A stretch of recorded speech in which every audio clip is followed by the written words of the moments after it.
오늘도 말씀을 깨닫는 은혜와 함께 하나님 나라를 누리는 복이 있기를 주님의 이름으로 축원합니다. 이제 우리가 사사기의 마지막 부분을 보는데요. 사사기의 이 마지막 부분은 레위인의 첩 이야기로 마무리가 되어지죠. 이 레위인의 첩 한 사람이 겁탈당하는 사건으로 시작해서 베냐민과 이스라엘의 전쟁으로 번지게 되어지고, 베냐민 지파는 이제 완전히 진멸당하여 사라지다시피 되어지는 상황이 오게 되고, 이로써 이스라엘은 뒤늦게 후회하고 회개해요. 우리가 너무나 과도하게 이 일을 벌였고, 그래서 한 지파가 사라지게 되어졌고, 그렇다면 우리가 언약 백성으로서의 그 위치와 지위도 잃을 수밖에 없다라는 걸 뒤늦게 깨닫죠. 그리고선 이제 이 베냐민 지파를 이들이 복원하려고 해요. 그런데 이 베냐민 지파를 회복시키고 복원하는 것은 누가 해야 할 일이에요? 하나님이 은혜를 주셔야 가능한 거예요. 그런데 이들은 하나님의 은혜를 구하기보다는 어떻게 해요? 나름대로의 자구책을 찾게 되어지죠.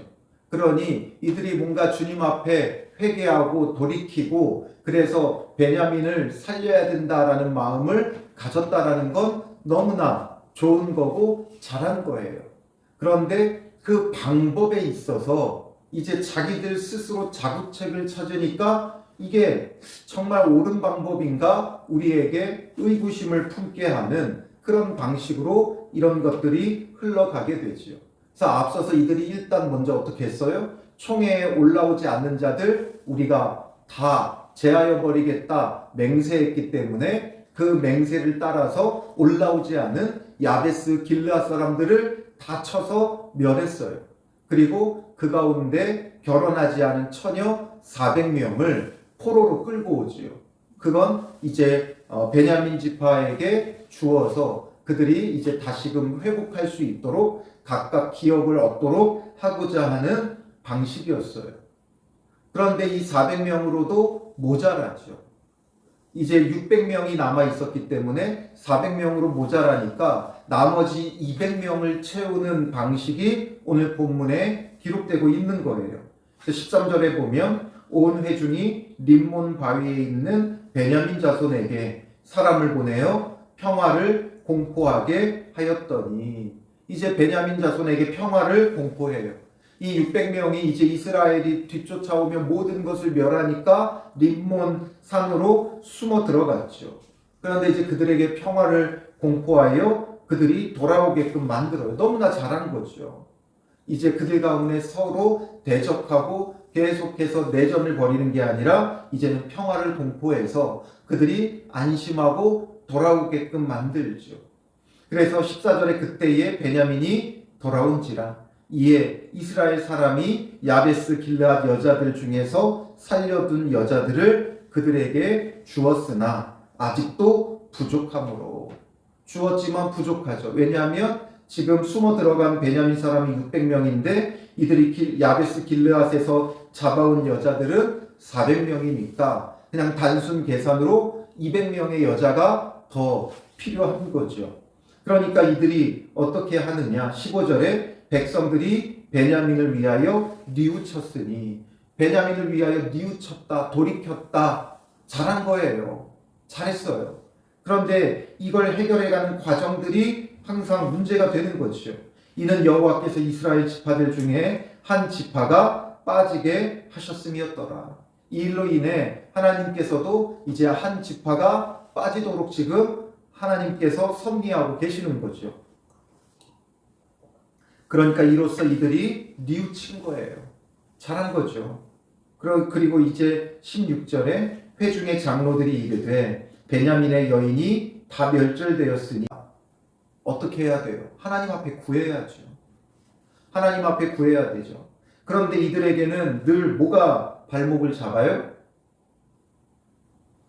18절로 내려가 보면, 그러나 우리가 우리의 딸을 그들의 아내로 주지 못하리니 이는 이스라엘 자손이 맹세하여 이르기를 딸을 베냐민에게 아내로 주는 자는 저주를 받으리라 하였음이로다. 뭐가 발목을 잡아요? 자기들의 맹세가 발목을 잡은 거예요. 하나님이 요구하시지도 않았고 하나님이 명하시지도 않았는데 자신들이 맹세한 그 맹세가 발목을 잡고 있는 거죠. 그래서 우리가 앞서서도 강조했지만 맹세라는 것, 서원이라는 것은 과장된 신앙이에요. 또 신앙의 허세예요. 그러니 이것으로서 자기가 자기의 열심으로 믿음 있는 척 하는 거죠. 하나님 앞에. 자기가 온전히 감당할 수도 없는 맹세들을 해놓고 무거운 짐이 되는 거예요.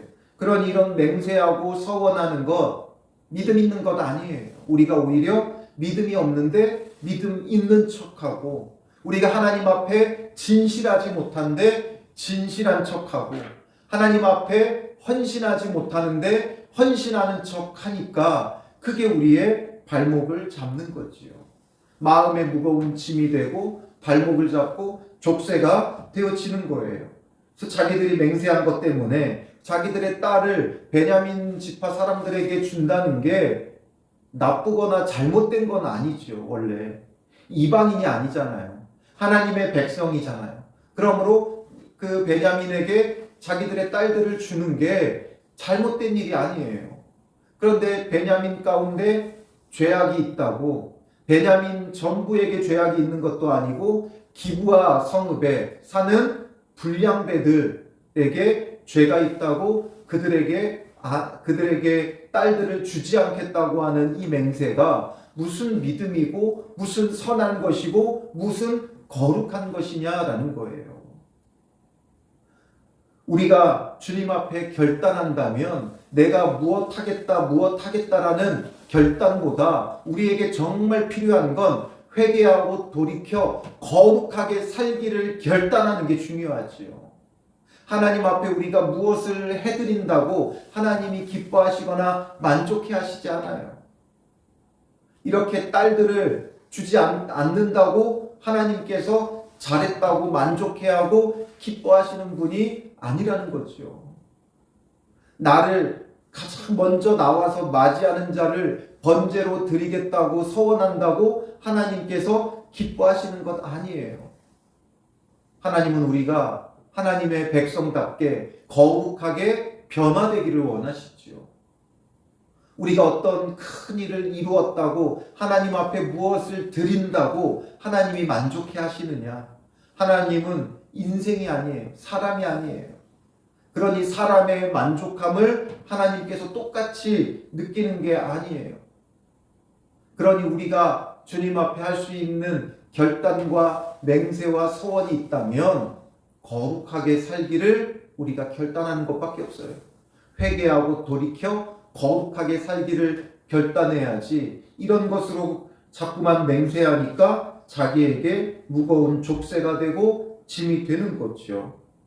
그러면서 이들이 생각해낸 방법이 뭐예요? 19절에 보면 또 이르되 보라, 베델 북쪽 르보나 남쪽 베델에서 세겜으로 올라가는 큰 길 동쪽 실로에, 이 실로라는 성읍이 어디인지를 지금 아주 명확하게 지금 이야기하고 있죠. 그러면서 이 실로에는 매년 여호와의 명절이 있도다 하고 베냐민 자손에게 명령하여 이르되 가서 포도원에 숨어 보다가 실로의 여자들이 춤을 추러 나오거든 너희는 포도원에서 나와서 실로의 딸들 중에서 각각 하나를 붙들어 가지고 자기의 아내로 삼아 베냐민 땅으로 돌아가라, 이렇게 말하고 있어요. 이 실로라는 지역에는 매년 여호와의 명절이 있어요. 지금 이 명절이 어떤 명절이냐는 명확하게 알 수는 없어요. 이 실로 지역만의 어떤 특별한 명절이든지 아니면 이렇게 여자들이 춤추러 올라가고 또 포도원을 언급하고 이런 걸 보면 장막절로 보이기도 해요. 이 장막절에는 여인들이 춤을 추는 그런 풍습이 이스라엘에게 있었어요. 그래서 이게 그런 장막절이든지 아니면 실로에 매년 여호와의 명절이 있도다라고 하면서 실로라는 지역만을 특별하게 언급한 걸 보면 실로 지역만의 또 어떤 명절일 수도 있고, 그런데 어쨌든 이때의 이 실로의 여자들이 춤추며 나오는 그런 명절이 있다는 거예요.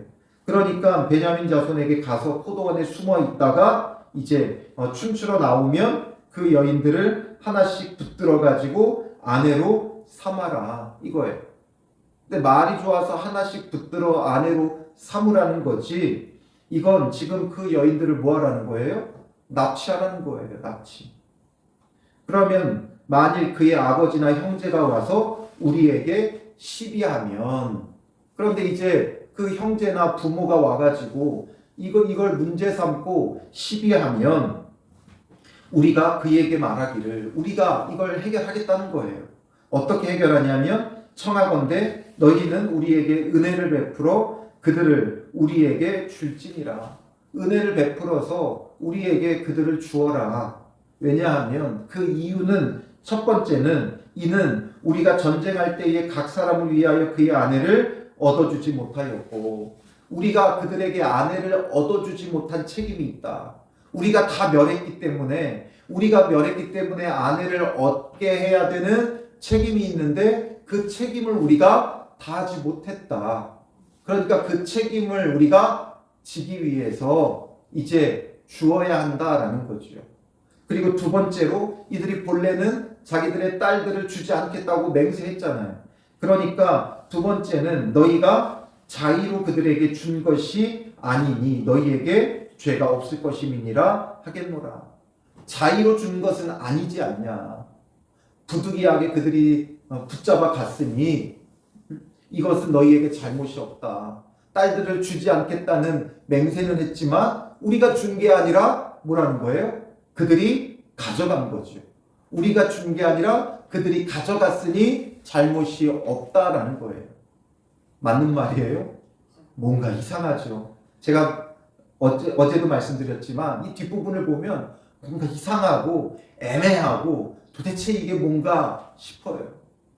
회개하죠. 뉘우쳤죠. 그런데 그 뒤에 이것을 이제 뉘우치고 본래 자리로 돌아오는 이 방법이 옳지가 못해요. 그래서 베냐민 자손은 이들의 제안대로, 명령대로 그렇게 해요. 그래서 그같이 행하여 춤추는 여자들 중에서 자기들의 숫자대로 붙들어 아내로 삼아 자기 기업으로 돌아가서 성읍들을 건축하고 거기에 거주하였더라. 결국 어떻게 되어집니까? 사실 이 사건의 시작은 뭐였어요? 레위인의 첩을 겁탈한 것으로 시작했죠. 한 여인이 희생당한 것으로 시작됐어요. 그런데 지금 어떤 희생이 뒤따르고 있어요? 야베스 길르앗의 400명의 여인이 지금 포로로 끌려갔고 200명이 지금 실로의 200명이 납치당했어요. 그러니 한 명이 겁탈당한 것으로 시작해서 지금 600명이 겁탈당하는 것으로 끝났어요. 나름대로 자구책을 찾았지만 해결할 힘이 없어요. 여기에서 우리에게 명확하게 사사기는 마치면서, 이 사건으로 마치면서 어떻게 마칩니까? 24절에 그때의 이스라엘 자손이 그곳에서 각기 자기의 지파 자기의 가족에게로 돌아갔으니 곧 각기 그곳에서 나와서 자기의 기업으로 돌아갔더라. 이제는 모였던 이 이스라엘 지파들이 각기의 집으로 돌아가요. 그리고선 사사기의 저자는 어떻게 결론을 내려요? 그때에 이스라엘의 왕이 없으므로 사람이 각기 자기 소견에 오른 대로 행하였더라. 왕이 없기 때문에, 왕이 없으므로 사람이 자기 소견에 오른 대로 행하더라. 참된 진리가 없다는 거예요. 왕이 없다는 거예요.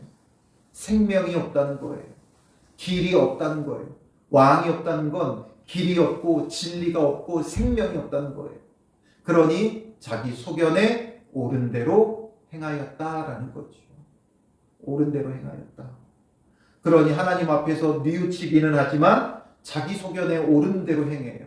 그러나 자기가 해결할 힘이 있어요, 없어요? 없죠. 없는데 자꾸 방법을 찾으니까 어떻게 돼요? 더 악하고 더 불의하고 더 큰 문제를 낳게 되는 거예요. 오늘 우리는 그런 존재예요. 우리는 여러 가지 문제를 가지고 하나님 앞에 나와요. 회개하죠. 뉘우치죠. 돌이키죠. 그러나 이것을 해결할 힘이 우리에게 있어요? 없어요? 없어요. 없는데 자꾸 우리의 힘으로 뭔가를 해결하려고 하니까 더 큰 문제가 발생하죠. 베냐민 지파를 살리겠다고 하면서 야베스 길르앗은 완전히 다 죽임당해 버렸죠. 거기는 전멸해 버렸어요. 거기를 살린다고 하면서 전멸시켰어요. 그리고선 또 실로의 여인들이 희생당하게끔 만들었어요. 계속 해결한다고 하면서 더 큰 문제를 낳고 있어요. 이게 바로 인간이라는 존재예요. 우리는 해결하겠다고 하지만 더 큰 문제를 계속해서 낳고 있어요. 우리가 손대면 손댈수록 더 큰 문제가 생겨요. 우리는 그런 지혜가 없어요. 우리 안에 그런 진리가 없어요. 길이 없어요. 생명이 없어요. 그래서 우리에게 누가 필요한 거예요? 참된 길이요, 진리요, 생명이신 예수 그리스도가 우리의 왕이 되고 주인이 되고 그의 뜻으로 우리를 인도해 주셔야만 우리는 참된 구원이 있고 참된 해결이 있는 거예요. 그렇기 때문에 온전히 주의 뜻을 찾고 바라고 구하는 것, 그것만이 우리의 살 길이에요. 그래서 우리가 말씀을 묵상해야 되고 그 말씀을 깊이 묵상하며 깨닫고 순종할 때 하나님께서 우리의 삶의 문제를 은혜를 베풀어서 해결하시는 거죠.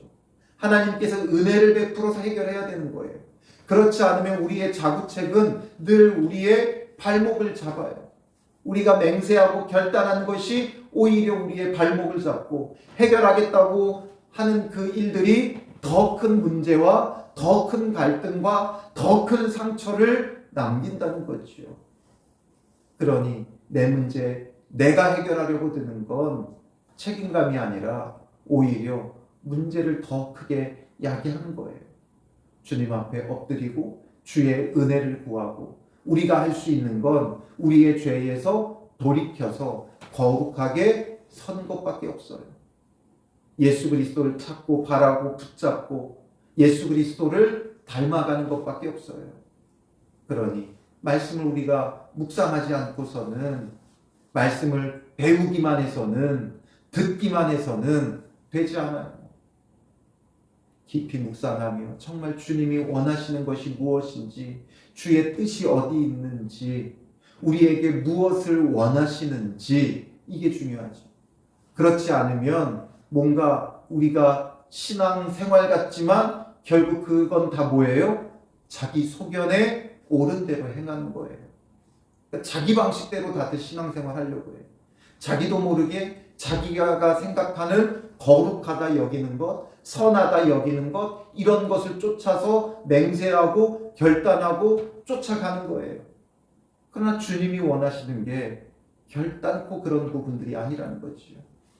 주님이 원하시는 게 무엇인가? 이것을 우리가 말씀을 묵상하며 주님의 뜻을 따라야 참된 왕이신 그리스도가 우리를 다스리고 통치하고, 그리스도가 다스리고 통치할 때 하나님 나라가 우리의 삶에 이루어져 가는 거예요.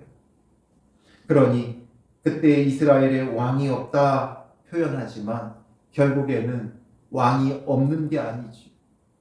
왕이 없는 게 아니에요. 왕이 없는 게 아니라 뭐예요? 그들이 여호와를 떠난 거죠. 여호와를 떠난 거예요.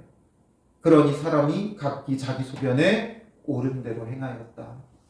그러므로 우리에게는 뭐가 필요하다라고 지금 사사기 기자는 강력하게 주장하는 거예요?